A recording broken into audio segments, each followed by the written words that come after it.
माता जयंती मनाई जा रही है, क्या कहना चाहेंगे इस मौके पर? मैं इस पावन मौके पर मैं समझता हूँ पीडीए के भगवान बाबा साहब भीमराव अम्बेडकर जी की आज जयंती है और पीडीए परिवार के लोगों के लिए इससे बड़ा दिन कोई हो नहीं सकता। इसलिए इस मौके पर मैं श्रद्धा सुमन अर्पित करता हूँ बाबा साहब को। और जैसा कि हमारे राष्ट्रीय अध्यक्ष जी ने संकल्प लिया है, उन्हीं के संकल्प को दोहराते हुए, अनुसरण करते हुए आज के इस मौके पर संकल्प लेते हैं कि बाबा साहब के बनाए हुए संविधान को, बाबा साहब के संविधान में दिए हुए अधिकारों को, चाहे वो आरक्षण के रूप में हो, चाहे सम्मान के स्वरूप हो, स्वाभिमान के स्वरूप हो, हक अधिकार भागीदारी के स्वरूप में हो, उसके लिए और उसकी रक्षा के लिए पूरा जीवन हम लोग संघर्षरत रहेंगे। और किसी भी कीमत पे, चाहे कितने भी षड्यंत्र हो जाएं, बाबा साहब के संविधान के साथ कभी छेड़छाड़ नहीं होने देंगे। ये आज के इस मौके पर मैं अपनी ओर से संकल्प लेता हूँ। मैं समझता हूँ हमारे सभी समाजवादी साथियों का यही संकल्प होगा। आपने कहा हम सांसद होंगे तो पहले बजट से इस जगह का जीर्णोद्धार होगा, और कल आपका शिलान्यास जब पत्थर लग रहा था उस समय कुछ लोगों ने, बीजेपी के लोगों ने, देखिए, कुछ लोग ऐसे हैं, पत्थर बड़ी बात नहीं है। बड़ी बात यह है कि लोगों की मानसिकता क्या निकली।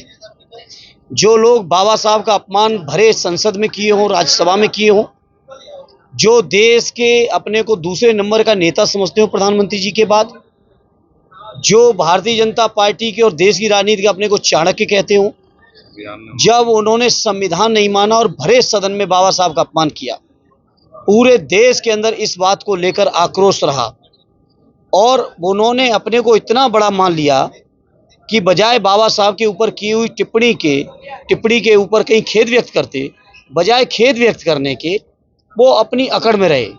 और ये जो लोग पत्थर का विरोध कर रहे हैं, ये बहुत छोटे लोग हैं, बहुत मामूली बात है। पत्थर के विरोध ये नहीं, बाबा साहब ने पूरे जीवन विरोध झेला है। आखिर मानसिकता वही है, जिन्होंने बाबा साहब को पढ़ते समय अपमानित किया, जिन्होंने बाबा साहब को हर मौके पर अपमानित किया हो, उसी मानसिकता वाले ही बाबा साहब के पार्क के जीर्णोद्धार का विरोध कर सकते हैं। उनके विरोध करने से हम समाजवादियों के ऊपर असर पड़ने वाला नहीं है, बल्कि हमारा संकल्प और मजबूत हो रहा है।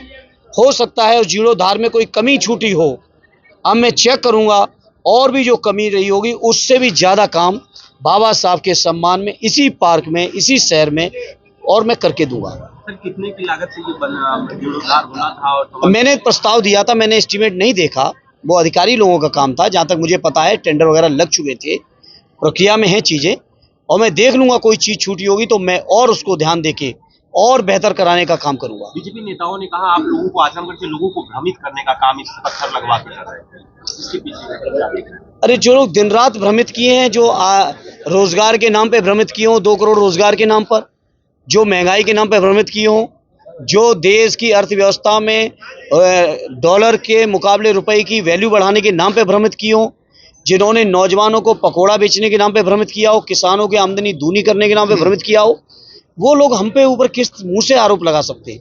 ये भारतीय जनता पार्टी वालों में कोई नैतिक बल नहीं रहा। एक एक ईंट आप सामने देख रहे हैं। कलेक्ट्रेट इतनी बढ़िया बनी हुई है, सदैव नेताजी की बनाई हुई है। मेडिकल कॉलेज देखिए, एयरपोर्ट देखिए, आपका जिला अस्पताल देखिए, मंडल की कमिश्नरी देखिए, हर चीज पर सदैव नेताजी, आदरणीय हमारे राष्ट्रीय अध्यक्ष और हमारे आजमगढ़ के सम्मानित नेताओं की देन है। भारतीय जनता पार्टी ने एक ईंट भी नहीं लगाई। पिछले सांसद जो एक्सीडेंटल सांसद हुए थे, उन्होंने कुछ चीज़ें, घोषणाएं जरूर की थी, लेकिन जब जनता ने मुझे मौका दिया तो सबसे पहले मैंने प्रयास किया कि जो उन्होंने बातें कही हैं, जनता में घोषणाएं की हैं, मैं ज़रा उसका परीक्षण कर लूँ। तो आप पत्रकार साथियों, आप जान के आश्चर्य करोगे, एक भी चीज़ की स्वीकृति नहीं थी कागजों पर, किसी भी चीज़ की स्वीकृति नहीं थी, केवल ढपोर संघ की बयानबाजी थी। और यही कारण है कि जब मैंने इस बात को संसद में भी खड़े होकर कहा तो किसी भारतीय जनता पार्टी के पास कोई जवाब नहीं था। इससे मैं कहना चाहता हूं, बाबा साहब के जयंती का ये पावन अवसर है। आज के इस मौके पर संकल्प लेता हूं कि जो लोग बाबा साहब के अनुयायियों को परेशान कर रहे हैं, हमारे आगरा के सांसद आदरणीय रामजी लाल सुमन जी के साथ जिस तरीके का व्यवहार अभी 2 दिन पहले आपने देखा आगरा में, उससे पहले 26 तारीख को उनके घर पे हमले हुए, ये बाबा साहब के अनुयायियों पे हमले हैं। और ये जो लोग बाबा साहब के संविधान को ख़त्म करने की आस से नहीं, आप सब जानते हो पत्रकार साथियों, आरएसएस के लोग कब से इस बाबा साहब के संविधान का विरोध कर रहे हैं, कब से कह रहे हैं कि संविधान की समीक्षा करें। इसलिए मैं आपने नेता आदरणीय अखिलेश यादव जी की ओर से और अपनी पार्टी की ओर से कहना चाहता हूं, समाजवादी पार्टी का एक एक साथी संघर्ष करेगा, बड़ी से बड़ी कुर्बानी देगा, लेकिन किसी भी कीमत पर बाबा साहब के संविधान और संविधान में दिए हुए प्रावधानों के साथ किसी तरह की छेड़छाड़ हम लोग नहीं होने देंगे।